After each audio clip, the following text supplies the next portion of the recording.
તો આજના દિવસે બજારની અંદર આપણને એક તેજી તો જોવા મળી, ખાસ કરીને નિફ્ટીએ આજે ફરી એક વખત પ્રયાસ કર્યો કે તે પોતાના લાઈફ ટાઈમ હાઈને તોડે, પરંતુ 31 પોઈન્ટ જેટલો આપણને નિફ્ટી પોતાના લાઈફ ટાઈમ હાઈથી થોડોક દૂર રહેતો જોવા મળ્યો છે. જુઓ, આજના દિવસે 26,246ના હાઈ બન્યા, ત્યાંથી થોડો ઘટાડો આવ્યો, પરંતુ એક 0.5% તેજી સાથે નિફ્ટી અને સેન્સેક્સ આપણને બંધ થતા જોવા મળ્યા.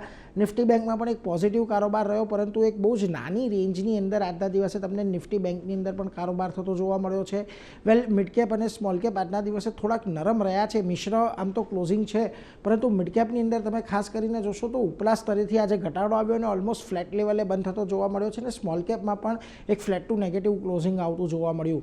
જે સેક્ટર હવે આજના દિવસે આપણને ખાસ કરીને ફોકસમાં રહેતા દેખાયા હતા. જુઓ, ફિન નિફ્ટીમાં એક સારી તેજી હતી, defence counter, oil and gas, auto, આ બધી જગ્યાએ એક સારી તેજી તમને જોવા મળી, પરંતુ જ્યાં દબાણ હતું ત્યાં આગળ જુઓ PSU બેંકમાં મોખરે 1% જેટલું દબાણ આવ્યું. આ ઉપરાંત ફાર્મા અને રિયલ્ટી સ્ટોક્સ પણ થોડાક દબાણ સાથે બંધ થતા જોવા મળ્યા. નિફ્ટીના ફ્રન્ટ પરથી વાત કરીએ તો આઈશર મોટર્સે આજે નવા શિખર બનાવ્યા છે, ઓલમોસ્ટ 3%ની ઉપરની તેજી જોવા મળી. આ ઉપરાંત તમને બજાજ ટ્વિન્સમાં તેજી રહી, રિલાયન્સમાં આજે સારી ખરીદદારી જોવા મળી છે. જ્યાં દબાણ તમને આજના દિવસે અહીંયા ખાસ કરીને આવ્યું હતું ત્યાં આગળ જુઓ Asian Paint, HCL Tech, Titan અને સન ફાર્માના સ્ટોકનો સમાવેશ થાય છે. મિડ કેપની અંદર આજે આપણને જ્યાં તેજી જોવા મળી એમાં ખાસ કરીને જે કાઉન્ટરનો સમાવેશ થાય છે M&M ફાઇનાન્સ, અહીંયા પણ એક નવી શિખર આજે બનતા જોવા મળ્યા.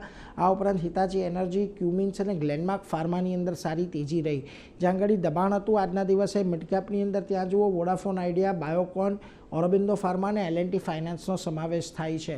હવે ખાસ કરીને 26,100નું જે આપણું એક રેઝિસ્ટન્સ હતું એ તો આજે આપણે ડિસાઇસિવલી પાર કર્યું છે, એની ઉપર બંધ પણ આવ્યા છીએ.